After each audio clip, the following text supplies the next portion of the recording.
Welcome to Module 3. In this module, we are going to discuss transcription of the vowels and diphthongs of American English.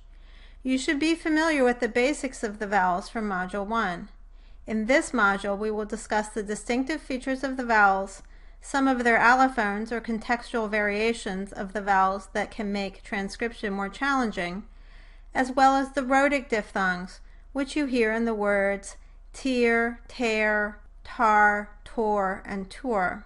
In this part, part 1, we will review the distinctive features of the vowels, which include vowel height, vowel advancement, vowel tenseness, and rounding. You will need to memorize all of the features of the vowel sounds and be able to place the vowels on the vowel quadrilateral for the exam. As previously discussed, all of the vowel sounds are voiced phonemes, so vocal fold vibration creates the sound source for the vowels. That sound source is then shaped by the vocal tract so that the position of the articulators determines the quality of the vowel sounds. For example, the difference between the E sound in beat and the U sound in boot is determined by the position of the tongue and lips. Another thing that's common across all of the vowel sounds is that there is no closure in the vocal tract. The tongue may approach the upper surfaces of the vocal tract, but it does not touch them or approach closely enough to create turbulent airflow. Furthermore, the velum is typically raised in the production of the vowel sounds so that air flows only through the oral cavity. We make the different vowel sounds by changing the position of the tongue body and lips with a different configuration for each vowel. The primary or major dimensions or features that we use in describing vowels are tongue height and tongue advancement. Tongue height is also called jaw height or vowel height. These terms are synonymous and you should be familiar with all of them. Vowel height is categorized as high, mid, or low.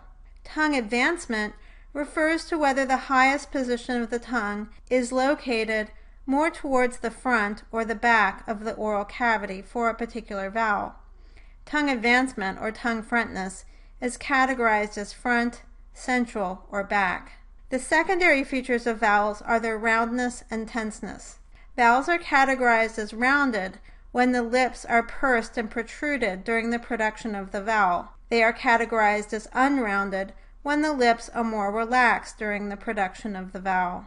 The lips may also be more spread or retracted during vowel production, but we will classify vowels as simply rounded or unrounded. The vowel quadrilateral, seen previously in your textbook and in the following slides, displays vowels in terms of their tongue height and advancement.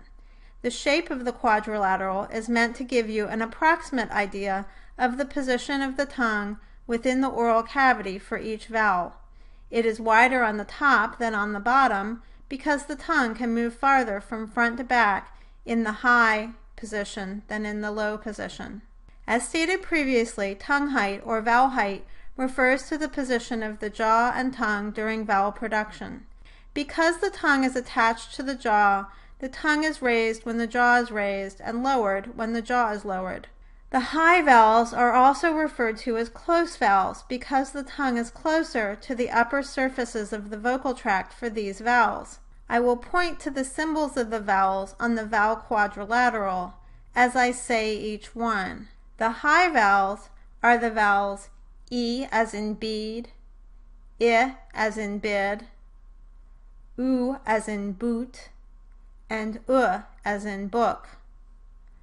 The mid vowels are the vowels A as in bake, E as in bet, O as in boat, Aw as in law, as in bird, as in bud, as well as the second vowel in sofa, the unstressed sound, and the second vowel in butter, the unstressed sound.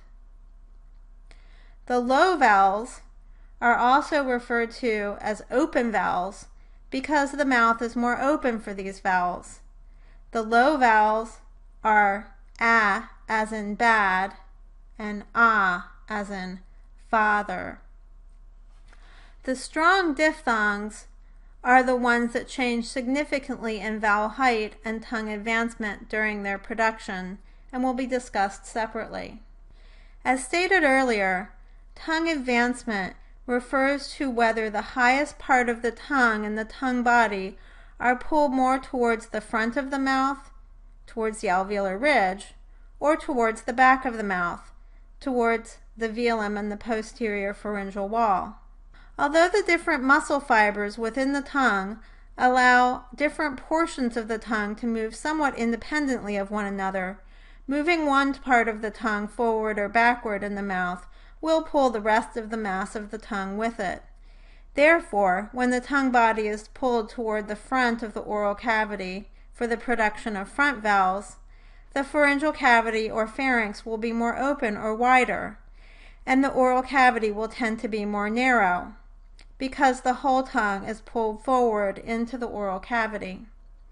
Similarly, when the tongue body is pulled towards the back of the oral cavity for the production of the back vowels, the pharyngeal cavity or pharynx will be narrower or less open, and the oral cavity will tend to be more open because the whole tongue is pulled back into the pharyngeal cavity. Along with these differences, the oral cavity will be more open for low vowels than for high vowels. Look for these differences in size of the oral cavity and pharyngeal cavity in the figures you will see depicting the articulation of front and back vowels in your book and in the following slides.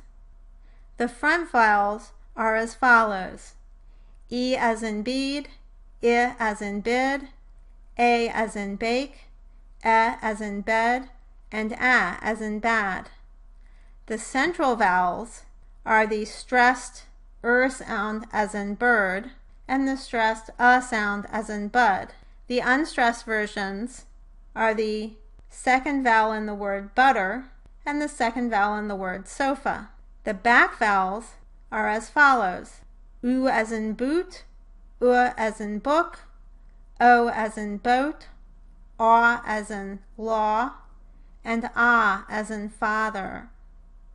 The term lip rounding refers to the action of pursing and protruding the lips in the production of certain vowels. In English, the only rounded monophthong vowels are also back vowels, except for the stressed and unstressed vowels, as in the words bird and butter, which we refer to as the rhotic or R-sounding vowels. Portions of the diphthongs heard in the words boy and couch are also rounded, as well as the second half of the rhotic diphthongs, which will be introduced later in this module. Notice that nearly, but not all, the back vowels in English are rounded. The exception is the vowel in the word father. Vowel tenseness is the most abstract of the vowel features. Notice that if we just use the features of tongue height and tongue advancement, we can't distinguish all of the vowels from one another by their features, because there are 2 high front vowels, 2 mid front vowels, 2 high back vowels, 2 mid back vowels, and 4 mid central vowels. The tenseness feature helps us to distinguish these vowels from one another. There is also some objective evidence for the difference in tenseness between vowels. In a pair of vowels with the same tongue height and advancement, the tense vowels will be longer in duration and will have a more extreme tongue position than the lax vowels. There are 3 tense-lax vowel pairs in English that are distinguished in this way. They are E versus I, as in bead and bid, A versus E, as in late and let, and U versus as in Luke versus look. The stressed vowel in bird is also considered a tense vowel.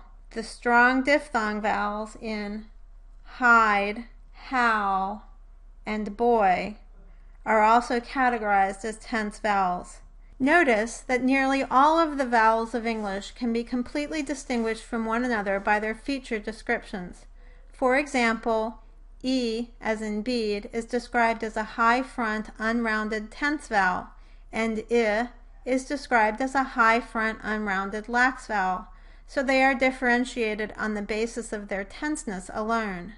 The exceptions are the vowels in boat and law, which have the same description, and the stressed and unstressed mid-central unrounded vowels, the vowel in bud and the second vowel in sofa. This is the end of part 1 of Module 3.